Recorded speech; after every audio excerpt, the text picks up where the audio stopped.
Hello guys, welcome back to my channel. I am Dr. Sapna Saini and I am a dentist. और आज हम बात करने वाले हैं हेलियोटॉसिस के बारे में, जिसे हम बोलते हैं बैड ब्रेथ या फिर मुंह से बदबू या दुर्गंध आना। मुंह से बदबू आना is a very common problem and bad breath is not something which only affect us but the people around us also.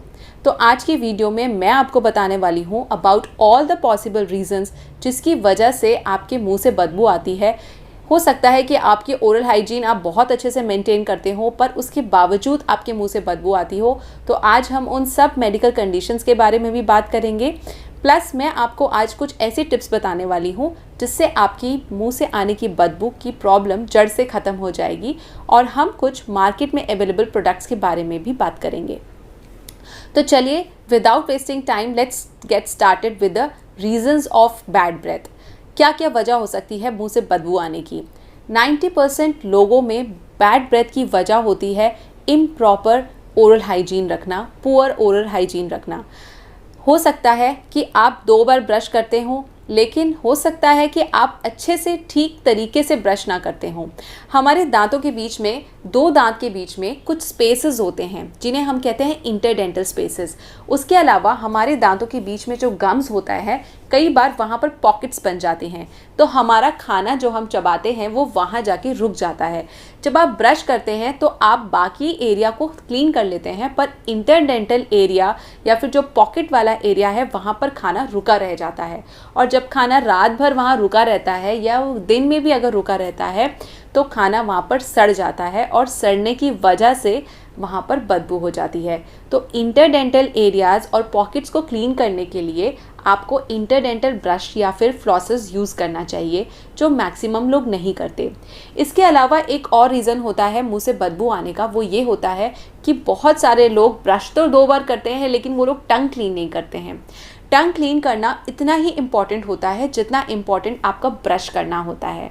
इसके अलावा ऐसा हो सकता है कि आपके गम्स में या आपके किसी एक दांत के नीचे इन्फेक्शन बना हो।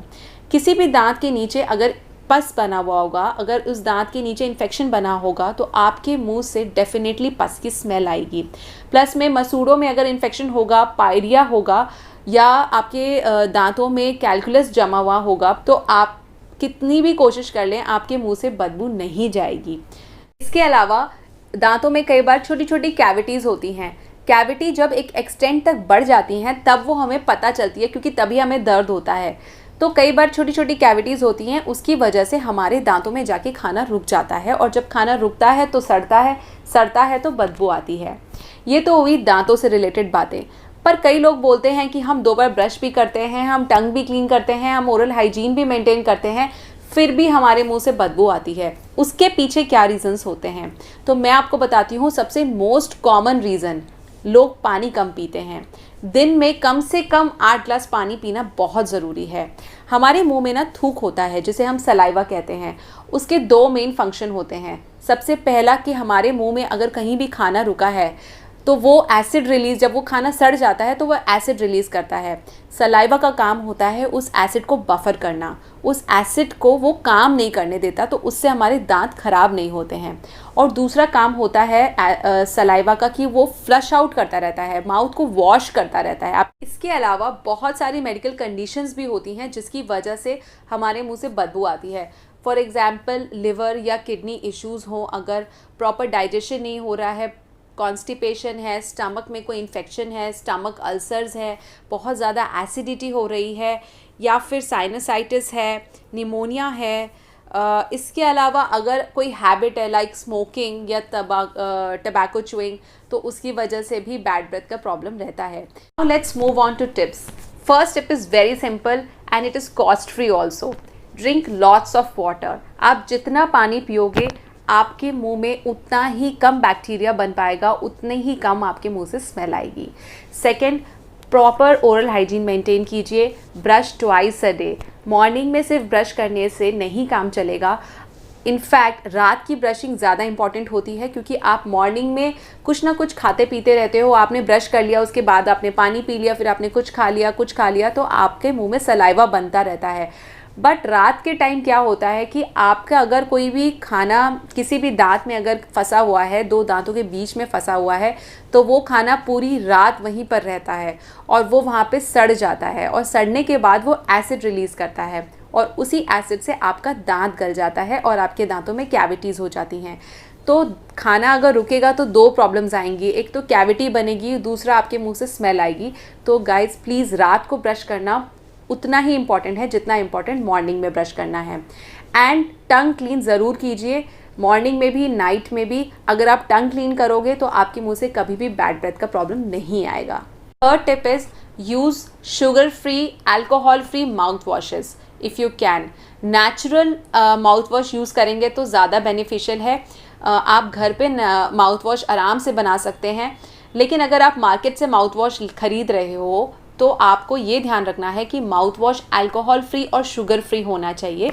अगर आपके माउथ वॉश में के कॉम्पोजिशन में या इंग्रेडिएंट्स में एथेनॉल लिखा है तो इसका मतलब है कि उसमें अल्कोहल कंटेंट प्रेजेंट है। तो आप ऐसे माउथ वॉश मत यूज़ कीजिए, बिकॉज अल्कोहल जो होता है वो डिहाइड्रेशन करता है। डिहाइड्रेशन करेगा तो सलाइवा थिक हो जाएगा और आपकी प्रॉब्लम टेम्परेरी बेसिस पे सॉल्व होती है, बट वो आने वाले टाइम में और प्रॉब्लम बढ़ती जाती है। तो माउथ वॉश खरीदते हुए अल्कोहल फ्री और शुगर फ्री माउथ वॉश ही खरीदिए। अगर आप नेचुरल माउथ वॉश बनाना चाहते हो तो बहुत सिंपल है। अगर आप नॉर्मल गुनगुना पानी करके उसमें थोड़ा सा आधा 1/4 टीस्पून नमक डाल दीजिए और आधा नींबू निचोड़ लीजिए तो वो आपका माउथ वॉश रेडी हो जाता है। आप उससे माउथ वॉश कीजिए। प्लस में लेमन जो होता है उसमें विटामिन सी होता है, उसमें एक प्रॉपर्टी होती है कि वो बैड स्मेल्स को हटा देता है। माइक्रो ऑर्गेनिजम्स जितने भी होते हैं जो बैड ब्रेथ प्रोड्यूस कर रहे हैं उनको वो डेड कर देता है। तो एक बहुत ही सिंपल तरीका है माउथ वॉश करने का। इसके अलावा एक और तरीका है माउथ वॉश करने का। तुलसी के पत्ते लीजिए, 1 ग्लास पानी लीजिए, उसमें तुलसी के पत्ते डालिए, उसको अच्छे से बॉईल कर लीजिए, ठंडा कर लीजिए और आप उसको भी माउथ वॉश की तरह यूज़ कर सकते हैं। उसमें भी एंटीबैक्टीरियल प्रॉपर्टीज़ होती हैं तुलसी में, तो उससे भी आपकी बैड ब्रेथ सॉल्व हो जाएगी।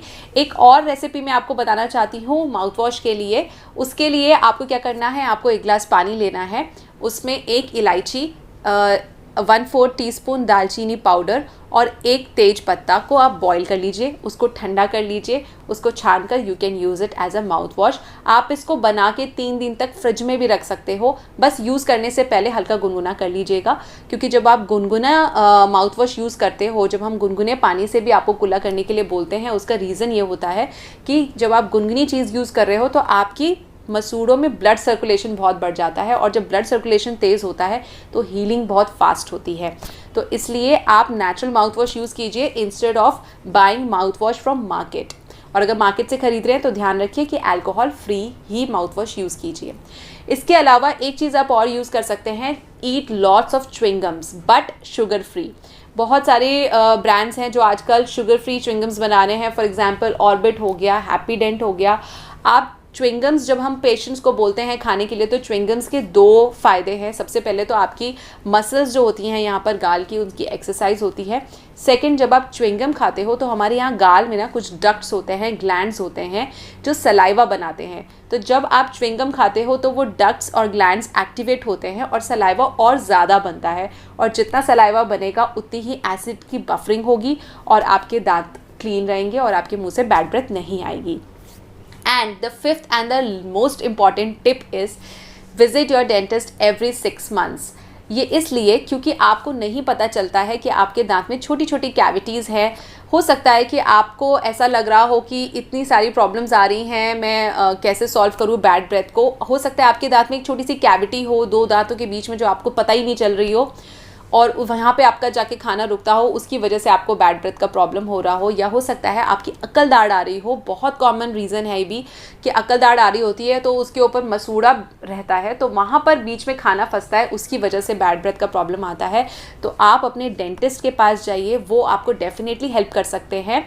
हम लोग प्रॉपरली डायग्नोस करके चेक करके अगर कोई छोटी मोटी कैविटी है तो उसको फिल कर देते हैं। अगर आपको पायरिया की प्रॉब्लम है, अगर आपके दांतों में कैलकुलस और प्लाक बना हुआ है, तो जब तक आप उसको क्लीन नहीं करवाओगे तब तक कोई भी घरेलू नुस्खा आपके बैड ब्रेथ को दूर नहीं कर सकता है।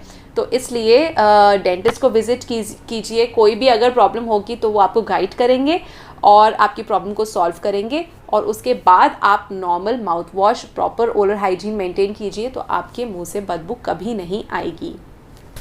आई होप मेरी इस वीडियो ने आपको हेल्प किया हो। अगर आपको मेरी वीडियो अच्छी लगी हो तो प्लीज़ मेरी वीडियो को शेयर करना, लाइक करना मत भूलिएगा एंड चैनल को सब्सक्राइब ज़रूर कर दीजिएगा ताकि और भी वीडियोस की सब नोटिफिकेशंस आपके पास आती रहें। तब तक के लिए keep smiling and thank you for watching.